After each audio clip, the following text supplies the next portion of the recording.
Imagine this, a 14-year-old boy. Matthew Jacobs. Struck by lightning and declared clinically dead for over 20 minutes. Awakens with a vision so vivid it shakes everyone who hears it. This isn't just another near-death experience, it's a prophecy. A glimpse into what he calls the Rapture, a transformative event that he claims will unfold in 2025. What would you do if a young teenager told you he had seen people vanishing into light, leaving chaos behind? Would you listen? Or would you dismiss it as the imagination of a traumatized mind? In today's video, we'll dive deep into Matthew's incredible story. We'll explore not only the shocking details of his vision but also the powerful message he believes he was chosen to deliver. Was this a divine warning or a hallucination caused by his brush with death? Stick around to hear how Matthew's story takes an unexpected twist and why his chilling prediction for 2025 might be a wake-up call for us all. Before we dive in, don't forget to like, subscribe, and hit the notification bell, because stories like this challenge everything we know about life, death, and faith. Let's begin. On a hot afternoon in June 2023, Matthew Jacobs, a young man from Kansas, was enjoying a regular game of soccer with friends. What should have been a typical day, however, turned into a life-changing event. Without warning, a lightning bolt struck him while he was in the middle of the field. He collapsed immediately. And for 20 minutes, his heart stopped beating. The attending medical personnel declared him clinically dead.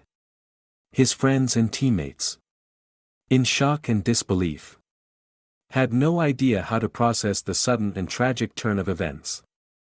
But then, something miraculous happened. Just as the doctors were about to notify his family, Matthew's heart started to beat again. He regained consciousness, his body covered in sweat, and a look of shock in his eyes.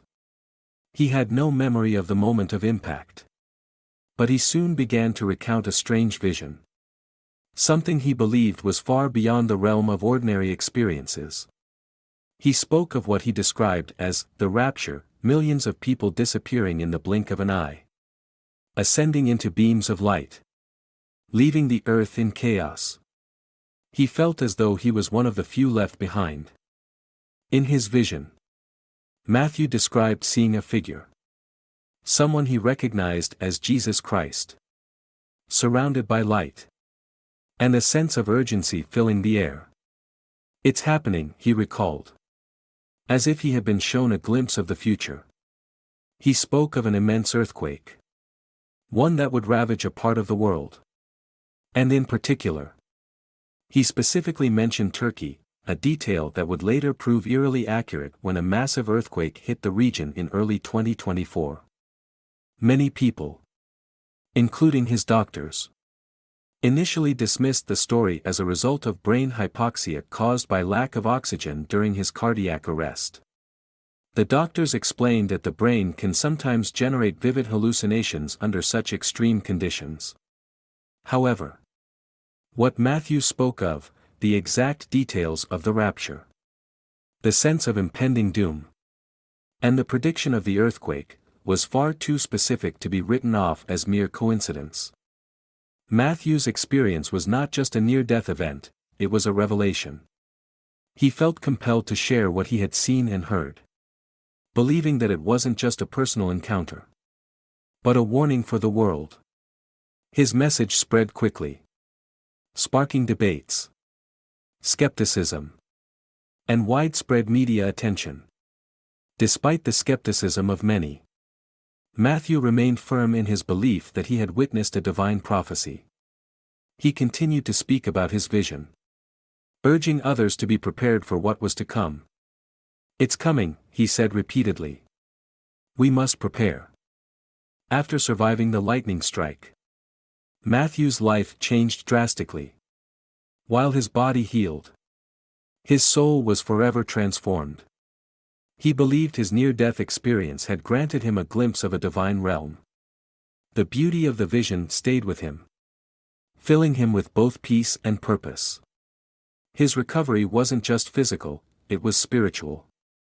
In the weeks following the incident, Matthew began to speak more about his experience.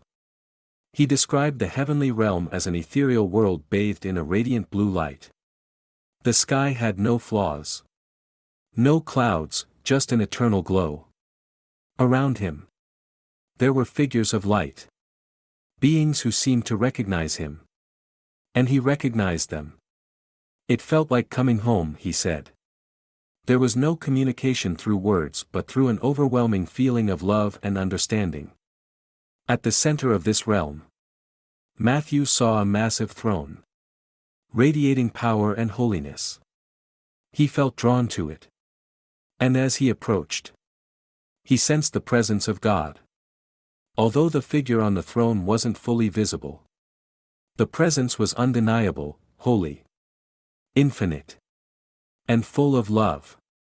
This moment was both humbling and awe-inspiring, leaving him with a sense of purpose greater than ever before. Matthew's experience also revealed glimpses of the future, a world filled with challenges, natural disasters, political chaos, and suffering. But there was also hope. In his vision, humanity had a choice: continue on the path of destruction or choose peace and unity.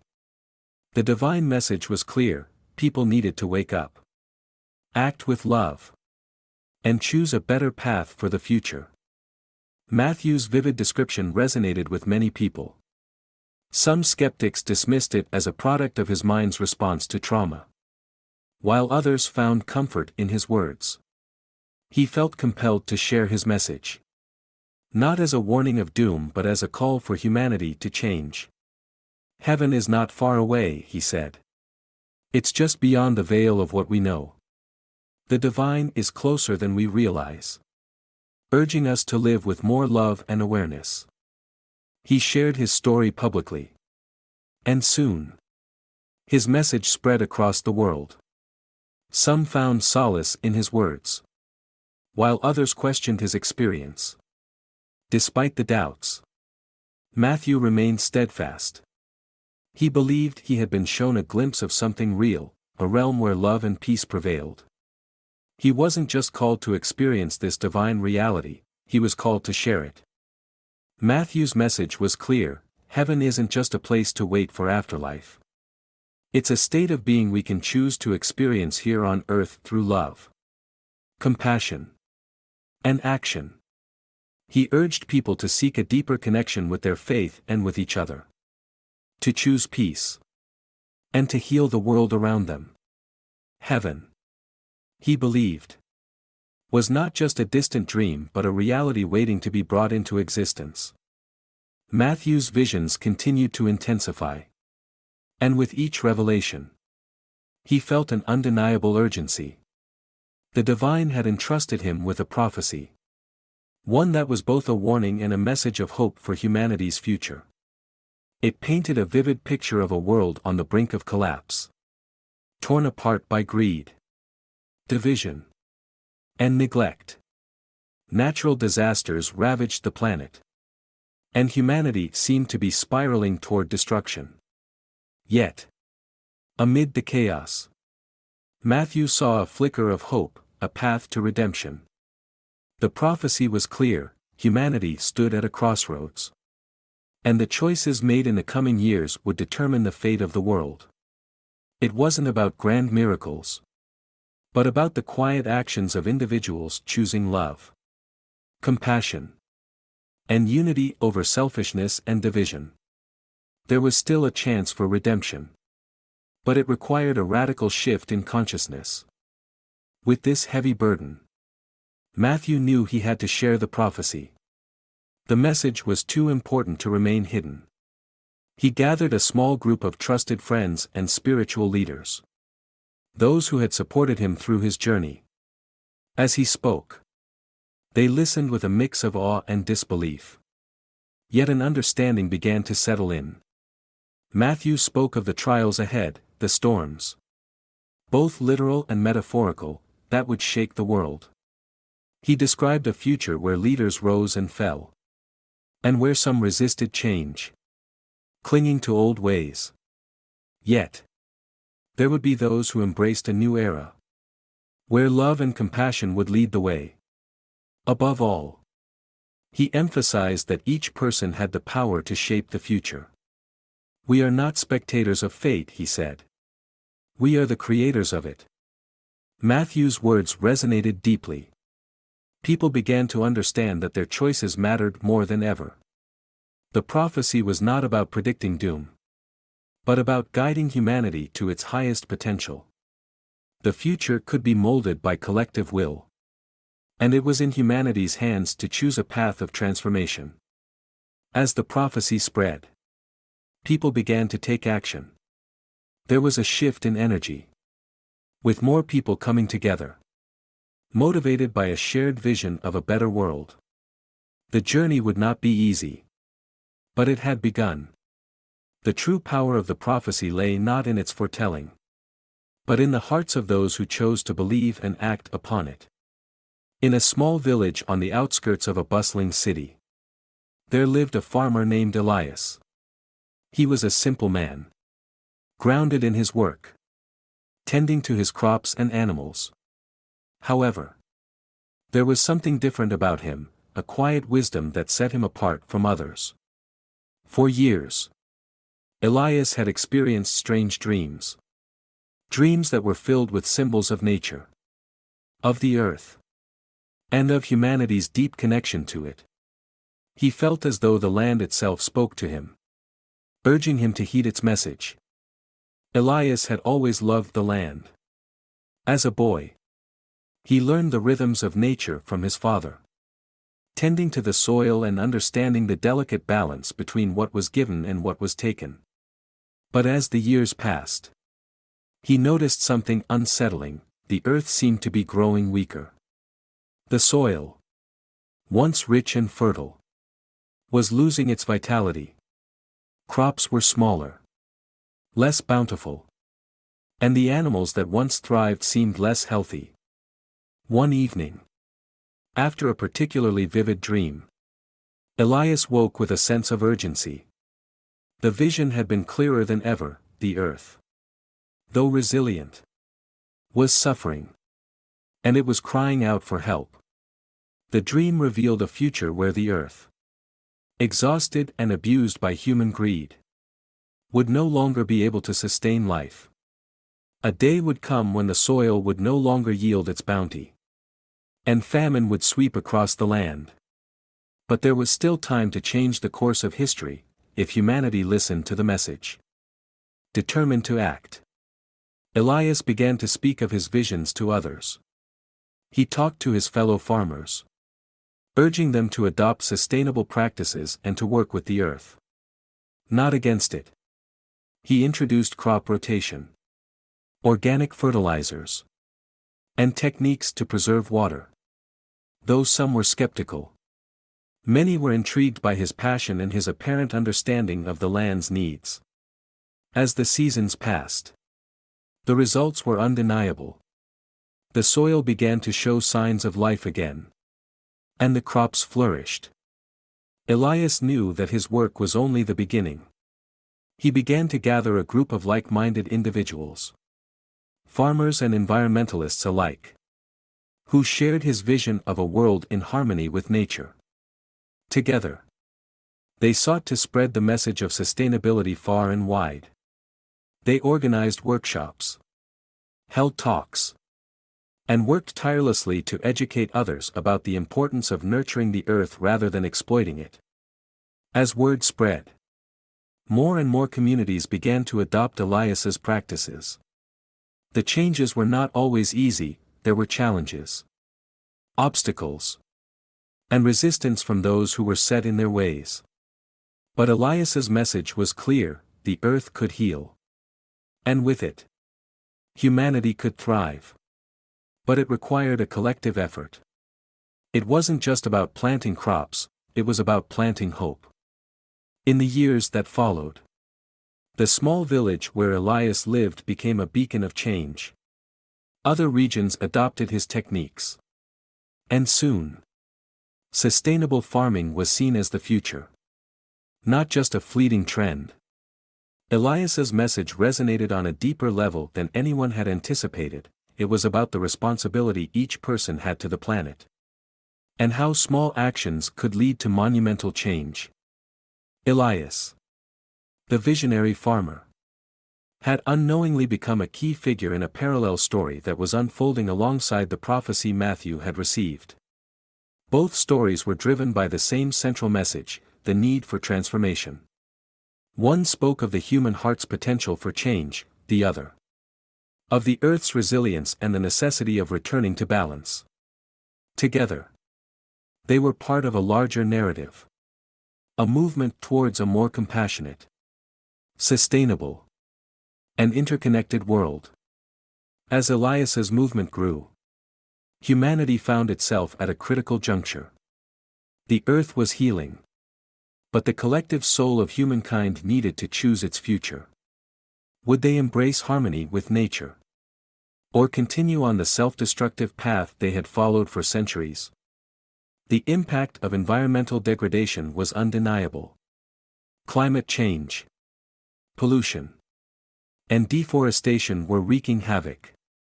While many still clung to the idea of progress through exploitation, people, especially in urban centers, had become disconnected from nature.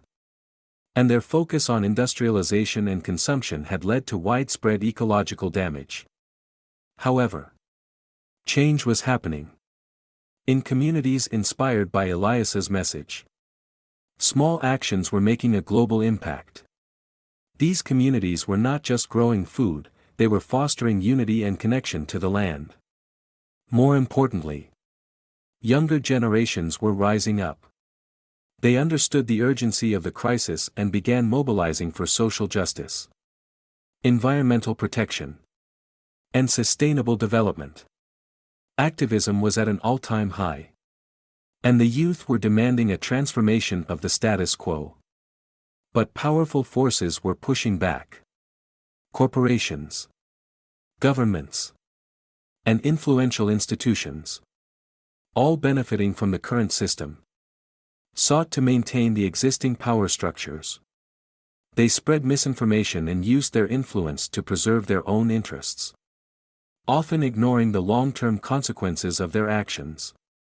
Despite these efforts, the reality was becoming impossible to ignore. Humanity's fate was inextricably linked to the health of the earth. The two could not survive independently.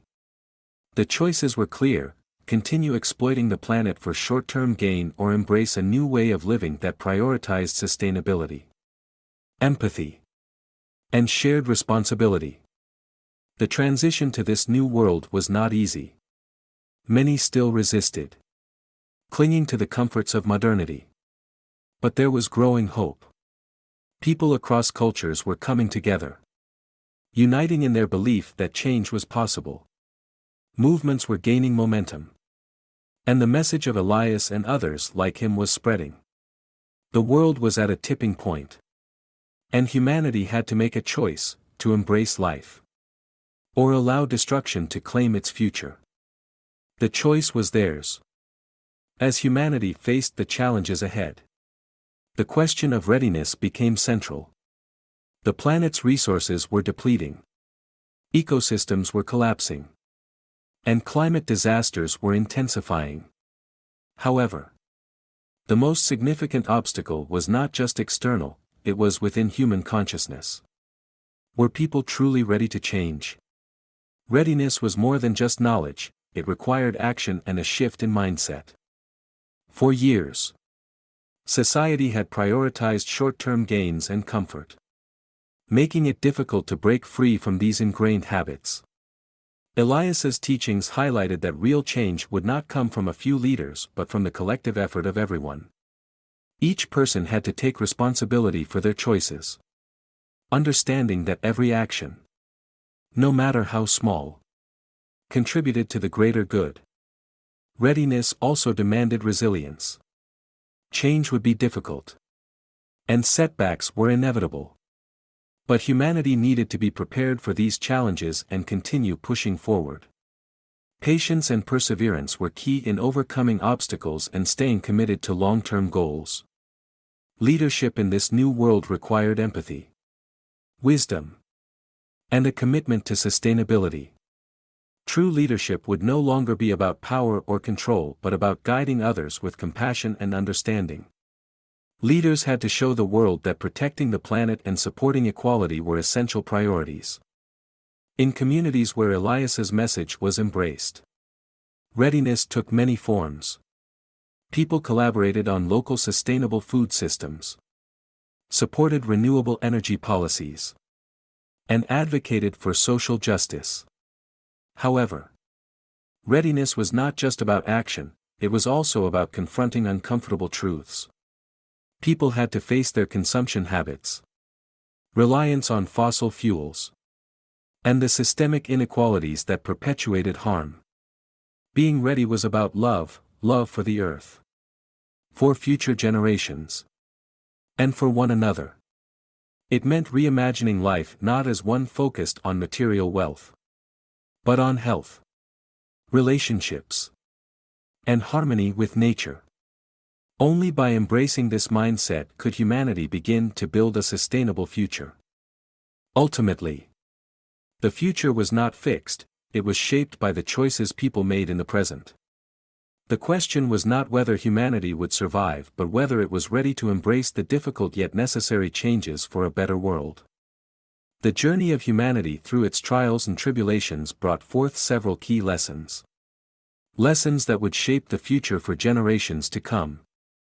These lessons were not only rooted in survival but also in growth, understanding, and the evolution of human consciousness. The power of collective action. One of the most significant lessons learned was the power of collective action. Throughout history, humanity often faced challenges alone, with isolated efforts trying to make a difference. However, it was clear that when people united, whether locally or globally, they could make the impossible possible. Collective action amplified voices, strengthened resolve, and created a ripple effect that spread far beyond initial expectations. Whether it was environmental movements or community-driven initiatives, unity proved to be a powerful tool in overcoming adversity. Resilience in the face of adversity. Life had taught humanity that resilience was vital to survival. Disasters, whether natural or man-made, were inevitable. But it was not the disaster itself that determined the outcome, it was the ability of people to rise from the ashes, learn from their mistakes, and adapt to changing circumstances. Resilience meant pushing forward despite setbacks, finding hope even in the darkest of times, and rebuilding from the ground up. Sustainability as a priority. The environmental degradation caused by unchecked industrialization taught humanity a crucial lesson: sustainability was not just an option but a necessity. As resources dwindled and the planet's ecosystems struggled, it became evident that a long-term, balanced approach to living was vital. People learned to value natural resources, minimize waste, and adopt practices that allowed for the regeneration of the earth, ensuring future generations would have the same opportunities. The importance of self-reflection and personal growth. The journey was also about internal change. Humanity's external actions were always a reflection of its collective consciousness. For real change to occur, it was essential for individuals to embark on a journey of self-reflection and personal growth. Each person had to confront their own biases, habits, and limitations in order to contribute to a better world. It was only through this internal evolution that people could truly align their values with their actions. Education and knowledge as foundations for change. In the quest for a better world, education played a pivotal role. The key to unlocking the potential for change lay in knowledge, both the knowledge of the problems at hand and the solutions available. With education came awareness. And with awareness came empowerment. People learned not just from books but also from their experiences, history, and each other. Education became a tool for creating informed citizens capable of making decisions that would benefit both themselves and the planet. The value of empathy and compassion. As humanity moved forward, the value of empathy and compassion became more apparent. It was not enough to focus solely on one's own survival or success. People learned that true prosperity lay in lifting others up, in understanding their struggles, and in helping those in need. Compassion became the glue that held communities together, fostering cooperation, peace, and mutual support. As the lessons of the past were applied to the present, they shaped the future in profound ways. Humanity was no longer just surviving, it was thriving in ways it had never imagined. The path forward was clear: collective effort, resilience, sustainability, personal growth, education, and empathy would guide humanity toward a brighter future. If you found these lessons inspiring and insightful, don't forget to like and subscribe for more thought-provoking content on how we can shape a better world together. Stay connected for more stories and reflections that can make a difference.